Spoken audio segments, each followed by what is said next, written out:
Hi everyone, welcome to Carmen's Australian Storytime. Today I'm reading at the beach and it is a cold winter's day, but I'm sitting in the beautiful sun with the waves behind me. I'm pretty blessed to live in such a beautiful spot. And I thought, what a great place to read some books.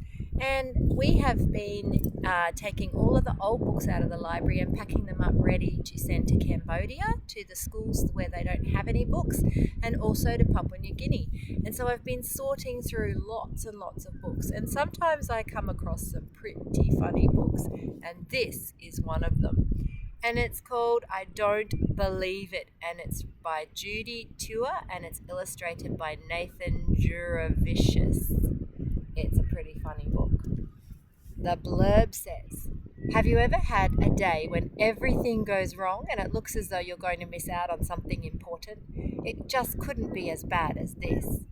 So Judy Tua gets a lot of ideas from writing things from things that happen in her own life. And one day she really did someone's car keys being eaten by an escalator at the shopping centre. And guess what that person said? I don't believe it. This sounds like a fun book. And I really like the illustrations too.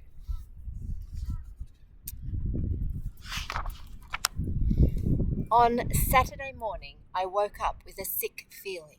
Then I remembered it was the basketball grand final. I always get nervous before a game, and when I'm nervous, I feel sick. Then I remembered something else. My basketball shoes were at school. When I told Mum, she said, I don't believe it. I've got Kelly's birthday party, and now I have to worry about your shoes as well. It was a bad start to what looked like being a bad day. Oh boy. But after a while, Mum said, your old shoes are falling apart. I guess we've got time to get you some new ones before the game. Unreal, I said. Can I have those black and white zigzag ones? Everyone's got them except me. They're the best. They probably cost an arm and a leg, Mum said. For the first time ever, the car wouldn't start. Oh dear. I don't believe it, said Mum.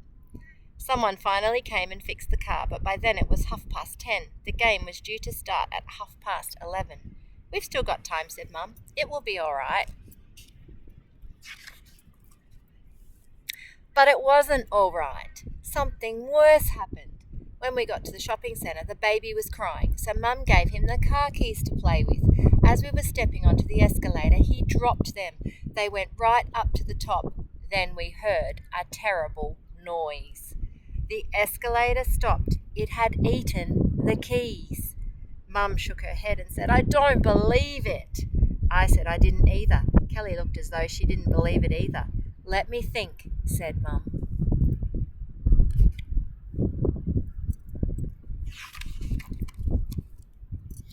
After a while, she said, we've still got time. I'll find someone to get the keys out. She was told that it would be half an hour before anyone could get the keys for us. Let's get those shoes while we're waiting, said Mum.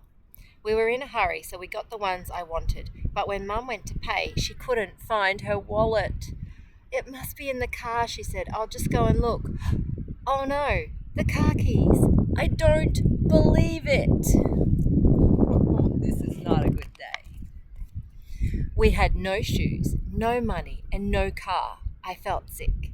The coach will kill me, I said. Kelly started crying about her birthday party. I didn't know why she was crying. She didn't have to be at the go-kart track until 1 o'clock. I was the one who should have been crying.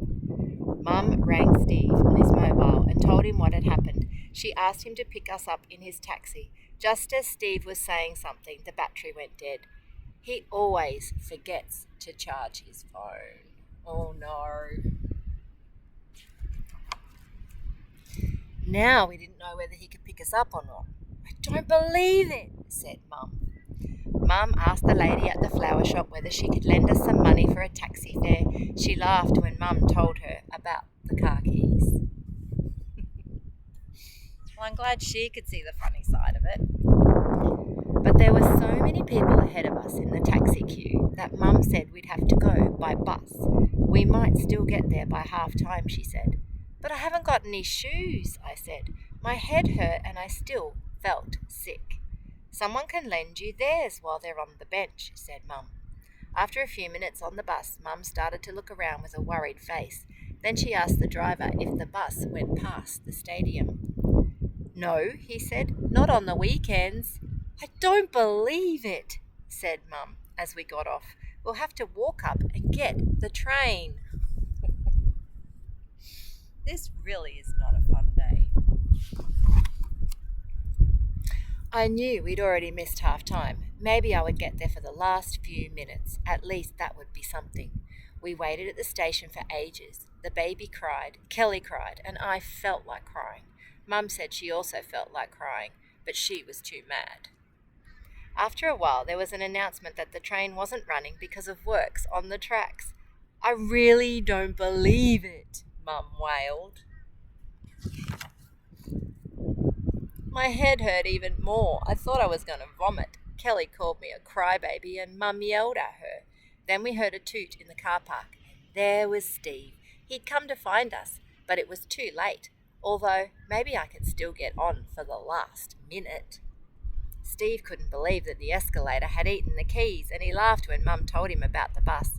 Mum pretended she was mad at him for laughing. Yeah, probably not a good time to laugh right now.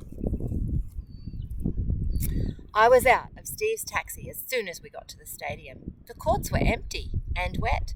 I looked for my team, but I couldn't see anyone. Then Steve saw a notice on the door. It said, broken water pipe, water damage on the court. Grand final, 4 o'clock at Spring Street Courts, next to the shopping centre. I don't believe it, said Steve.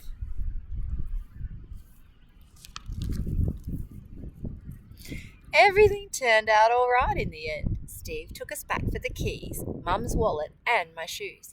Then we all went to the go-kart track for Kelly's party. Steve and I had a ride on the go-karts. It was cool. Mum wouldn't go on them. I just have to have a cup of coffee and sit down. Yeah, I agree with Mum.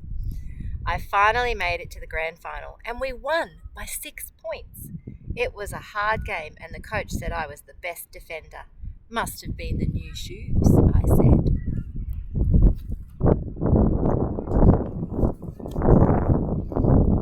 On the way home, I found my old shoes in the back of the car. I haven't told Mum yet, but I know what she'll say. I don't believe it. What a fun story. I really enjoyed that one. I hope you did too. And I bet you've had one of those days too. But you know what? Something good always comes from something bad. You've just got to hang on and stay positive. And sometimes you'll be saying, I don't believe it. Thank you for joining me on Carmen's Australian Storytime, and I look forward to reading to you again soon. Bye for now.